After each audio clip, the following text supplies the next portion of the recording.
Hello, I'm Markus.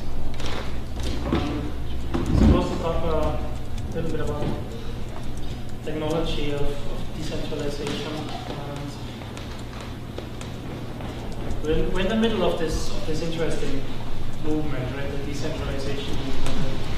A few years ago, we started working on things like diaspora, the federated social web, when we realized we don't want to use a centralized Facebook, we want to build decentralized alternatives. And by now there are lots of technologies, lots of interesting projects in this space that are trying to decentralize the web, decentralize the internet, bring us more privacy, security, trust, to use some of these big words.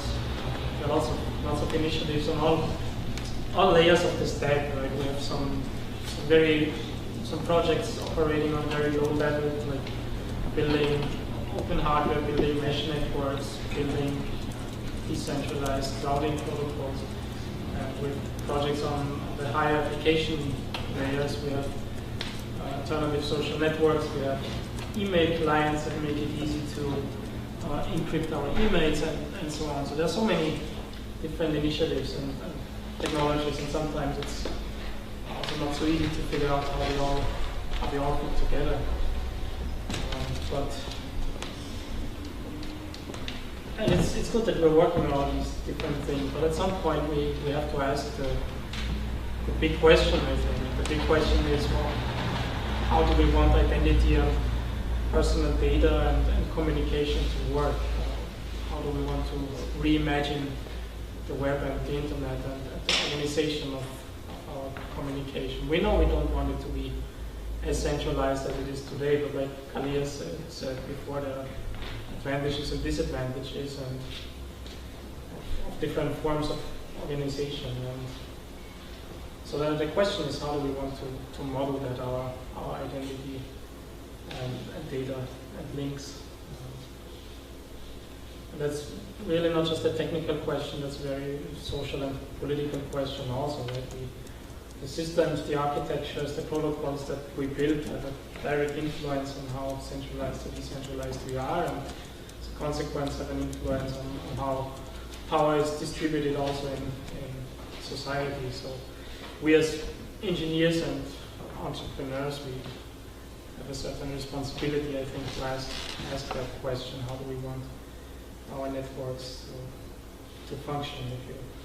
Last few years, I've been to a lot of conferences here in this area and also in other places around the world.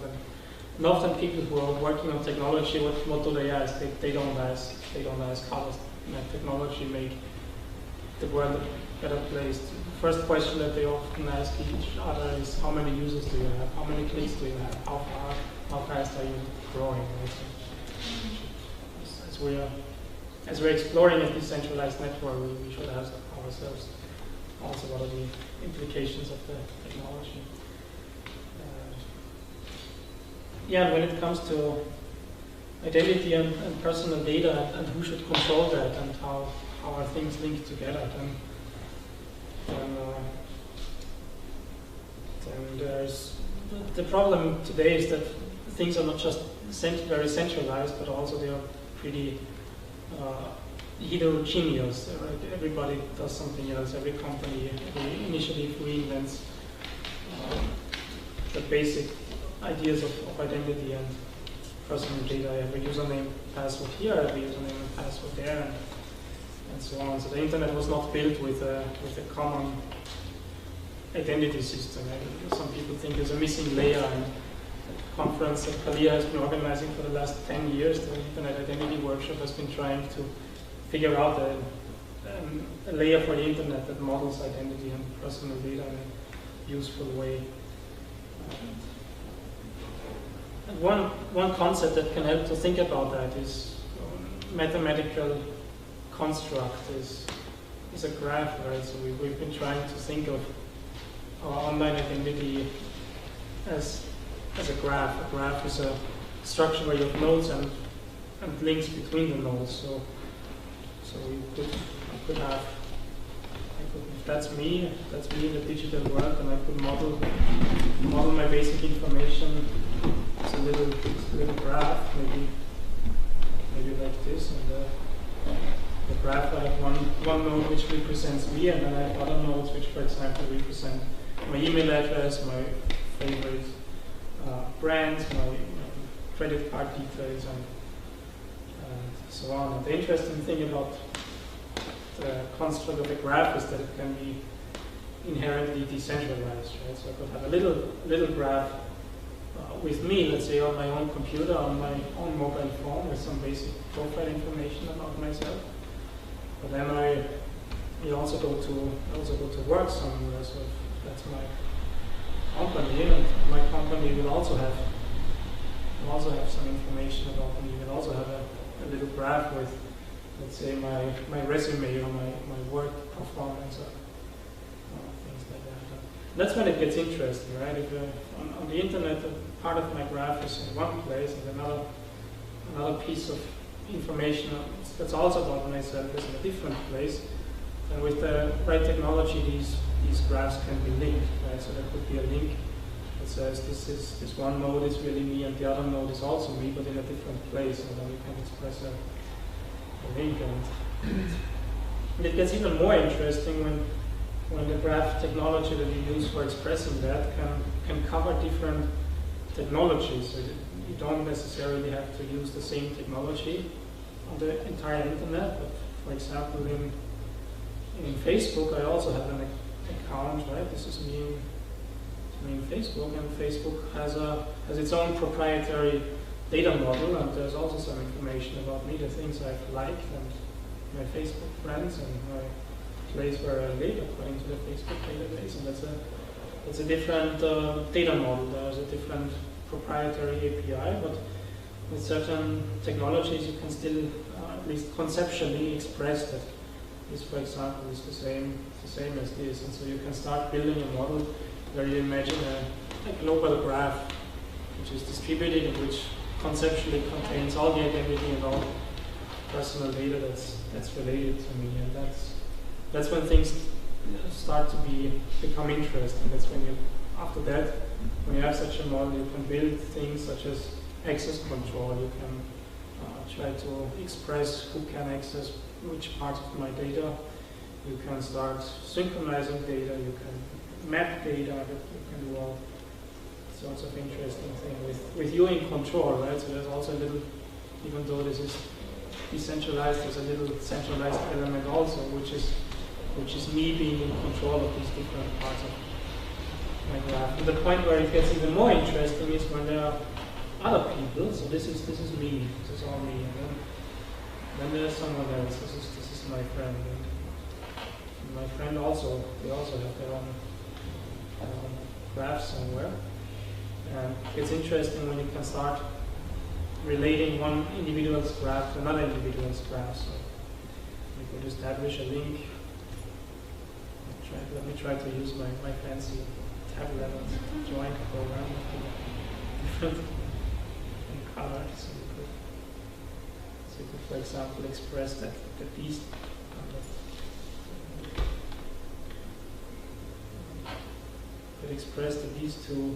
these two nodes in the global graph are different individuals, but they can be linked. It's a friendship relationship, for example. Then you can do interesting things. You can do, for example, something like a decentralized address book. Right? In my graph, I can have my phone number and my email address, and in my friend's graph, that can be their email address and their phone number, and then if you have such a relationship and the right software, then you can always see each other's up-to-date phone number, for example.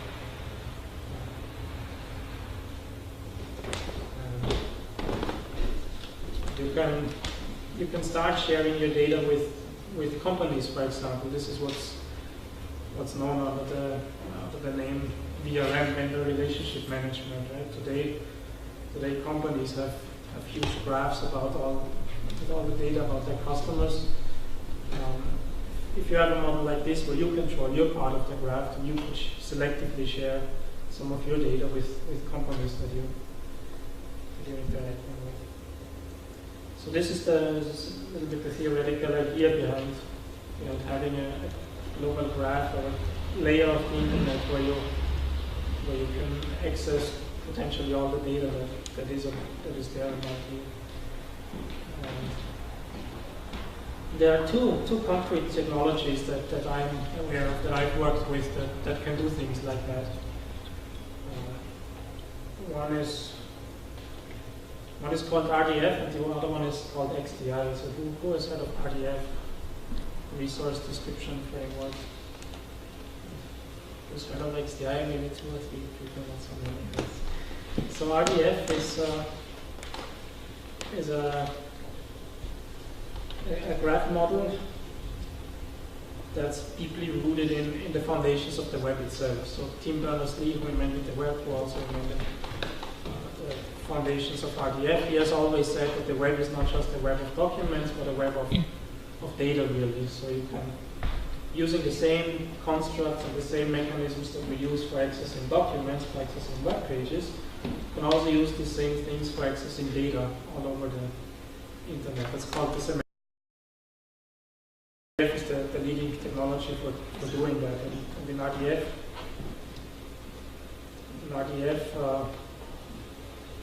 you identify everything with a URI, just like web pages have a URI. Also, every piece of data in RDF has a URI. So, for example, if I wanted to model myself with a little bit of data, let's see, with an email address and with a friend relationship to somebody else, it's a little bit of data. That's what I want to model. If I want to do that with RDF, then I have a node. In a graph, I always have nodes and arcs. So I have a node which identifies, let's say, identifies me. The node has a URI. That's an identifier for the node. It's an identifier for me, basically, and it looks something like this: HTTP something, and then let's say Markus. And then typically as a convention, maybe you have something like this, a fragment me. So that's a URI, and it could be a web page. If I open that in the browser, it could display something, but that's not really the point here. The point is, this is an identifier for me, the RDF data model. And then if I wanted to express what is my email address, then I have an arc going to another node, which is a literal node, and here I would have my email address.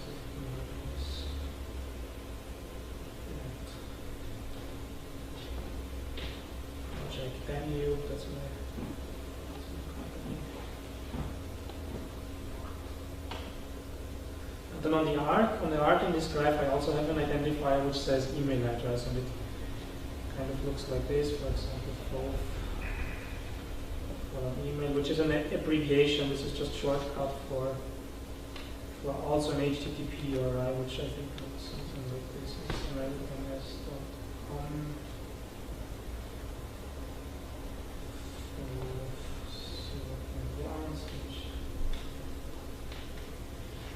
So everything has a URI. I have a URI. The concept of an email address has a URI. If I want to express a relationship with a friend, so this is my friend who also has an HTTP URI. Something else. Let's say Joachim, my best friend today. Space here. Then here I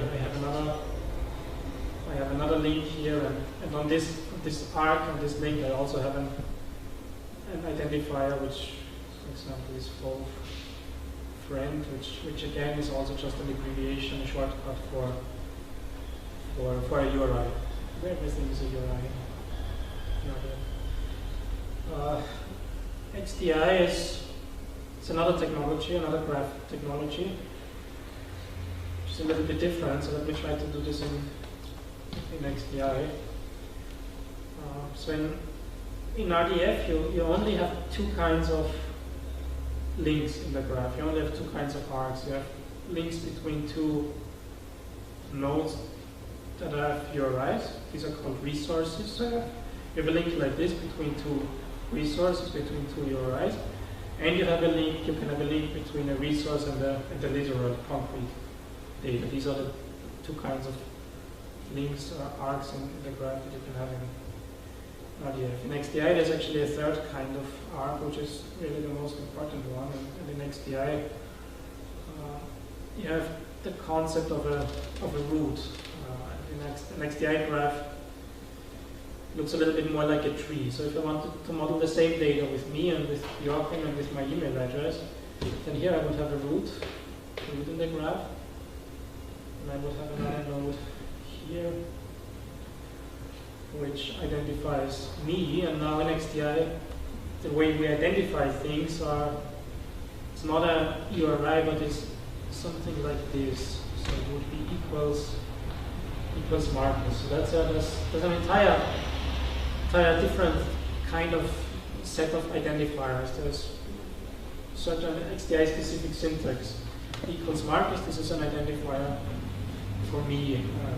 There are advantages and disadvantages of that. The advantage of that, maybe it's an abstract identifier. It's not HTTP. It's not linked to a specific protocol. It's not connected to a specific technology. It's more like an abstract thing.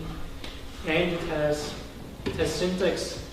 It has syntax that tells you immediately what it is. So in RDF, you don't know the meaning of something just from the identifier. Right? You look at the URI and you see it's a URI. But you don't know what it is. You don't know if it's a person or an attribute or something else. Whereas in the XDI technology, the fact that my identifier starts with an equal sign means immediately that's a person. So you can read something out of the identifier itself. The disadvantage of that is that it's an entirely separate identifier system. It's not so familiar. For programmers, this is harder to use. You don't know you've never seen that before. It's not as familiar as HTTP or RISE. It's difficult to get started with. Let me finish the graph. So now if I wanted to say Markus as an email address, then I would have, and in this tree, I would have another node here. And again, there's special syntax. An email address would look something like this. You would have these bracket characters. And then you would say hash email. And then here you would have the literal, the email address.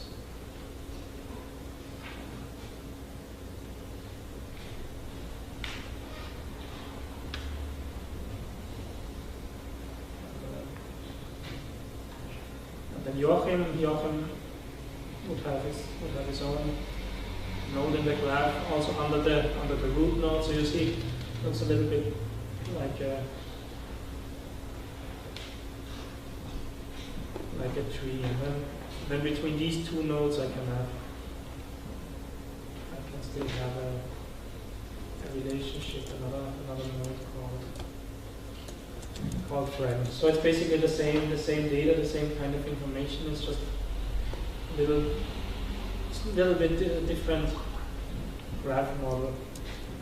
One interesting aspect in this model is that an advantage of the XDI model is that every node in the graph has an address. So if you look at the RDF example,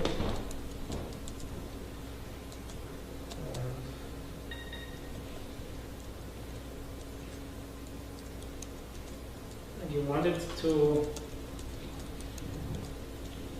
somehow point at the email node. This node that is my email address. You want to point at that node. I want to share it with someone, for example, right? I have my email address. I want to share it with someone. I want to give somebody a link to that, to this piece of information. The way I would have to do it in RDF is I would have to tell somebody two identifiers. I would have to give somebody two addresses. I would have to tell them this is me. This is the identifier that identifies me. And then I tell them this is the identifier that identifies my email address. So I would have to give you two pieces of information to be able to point to this one node in the graph.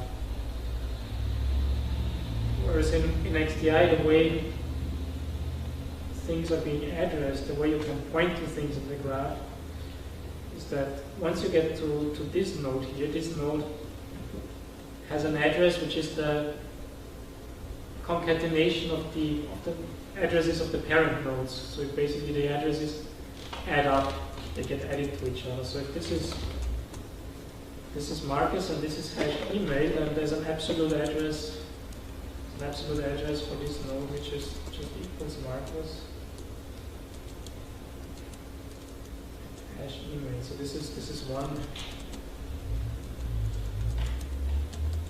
one piece of information, one address that I could share with somebody, and this would be a global identifier, a global pointer to my email address that I could share with other people. So sorry, is this a bit too technical maybe, or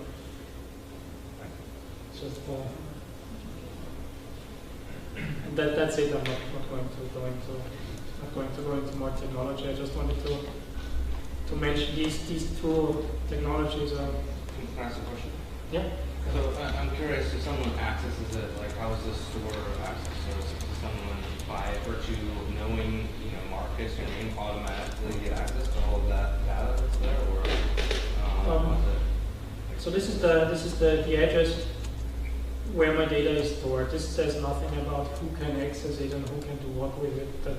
That's when we get into access control, right? Once you have the basic graph model, once you have the data, you can start creating access control rules. You can start saying who can access what in your graph. In XDI specifically, there's a mechanism called link contracts. It's called link contracts. That's how you can express who can access what. And that kind of information is actually also part of the graph. So within the graph, there would actually be a lot more nodes here. There would be many more nodes on the equals Markus, which then say who can access what. So just by knowing the identifier doesn't necessarily give you access to it. But that's something that I would configure. I would set that up. I would say. But then doesn't this mean that it's necessarily a centralized system, because then there has to be the access control layer has to be managed centrally? The access control layer is where the data is. The data, and I have my part of my graph wherever I choose, right? I can have my graph on my own server, and that's where the policies get enforced, and that's where access control happens. That's the same in XDI and RDF.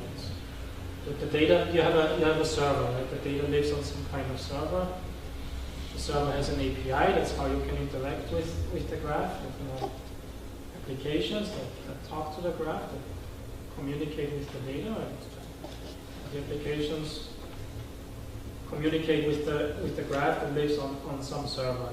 That's where the access control happens. That's where it gets enforced. But I have my graph here, and you have your graph there, and everybody has their own graph. But the project that I like very much is the Freedom Box. So I think you would have a Freedom Box at home, and that's where we would all have our own individual parts of the graph.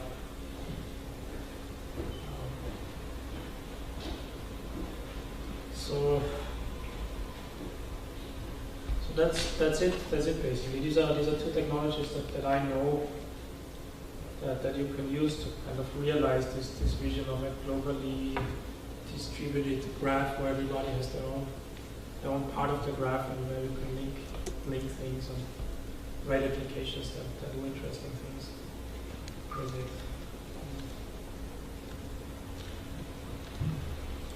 If you have access to both Markus and Joachim, can you make a path that's equal Markus, equal Joachim hash value to extend the path through somebody else's identity? No, you cannot do that. You can.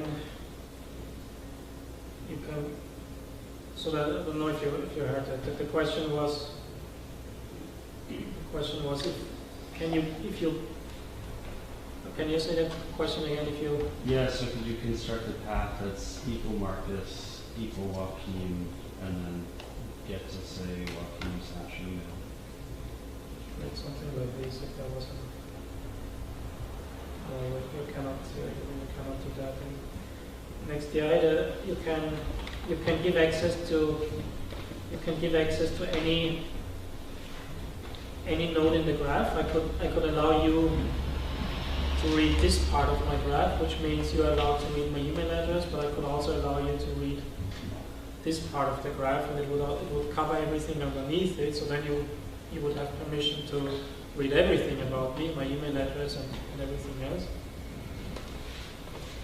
But it would not give you access to this. This is a separate branch in the graph. So if you want to get all of your friends' emails, you have to walk back up the tree and then look for all the identities that you have access to relative to the original. If you want access to all of your friends' email addresses, then you would go to their graphs, and they would have to set up the permissions in their graph. Right? I cannot allow you to access Joachim's email address. That's something he would have to allow you. How do you do that permissions if it's self-hosted? So how do you verify that Noah is, who we know as thinks he is? So Joachim wants Noah that's able to access his emails. How do you verify? Okay, so how do you verify Some external identities in XDI and in RDF? There's a similar mechanism. There's basically a PKI in place. So everybody who participates in this, everybody who has their own graph, who has an identifier, has a PKI, public key infrastructure, so everybody has a key pair. So when you try to access my graph, you send a request to my graph, to my server. Then you sign the request, to put a signature on your request. And my server can verify that it comes from you. So it can look up your public key. In RDF it's called the web ID. In RDF URIs. In RDF, this HTTP URI that identifies me would have an associated key pair, public key. It's called that. That's when it gets called the web ID. And everybody can look that up. So I can give you the URI that identifies me in the RDF graph. This is my URI, markus.it/me. I give you that, and from that you can find my public key. So if I send you a request and I sign it, then you can just verify. But there's no notion of group access or identities or something like that. There is, yes. So there's also no notions of group membership. Yes. But first you have to verify that the one who's talking to you is really the one he claims to be.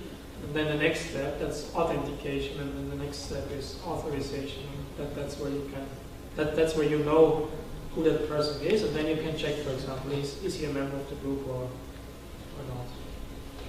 So that's also something that exists in RDF and XDI.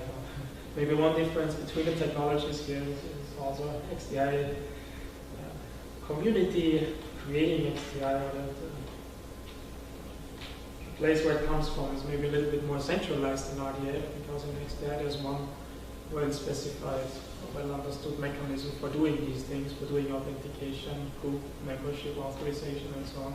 Whereas in RDF, there are many universities, many PhDs, it's much bigger than XDI. In RDF, there are many different people working on it, and for example, I'm aware of, I think, 5 different ways of how people have done access control in RDF. Even different, so even that is a little bit decentralized. Right? There are different ways of expressing permissions, of expressing control with different advantages. I think when there are more questions, then we would move it maybe a little bit later to the session. So Markus will be Yes. So around, and you want to wrap up. yes, this is basically it. Like I said, one project that I like very much is FreedomBox project. If you've heard about it, it's a small personal server device that you can have at home. And I have a few prototypes here. They have both RDF and XDI on them, so we can experiment with. Where's the FreedomBox?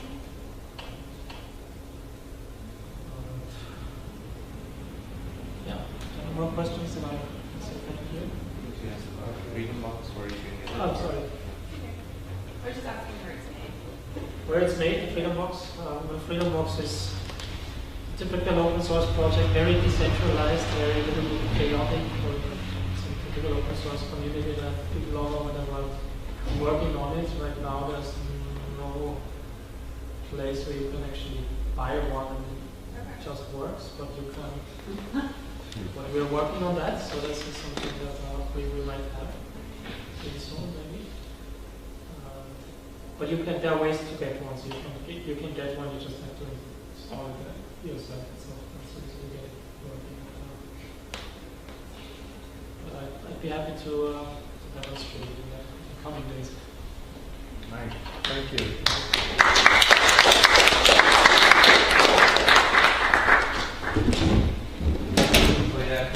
Markus, we also have listers, so if you have questions to link data,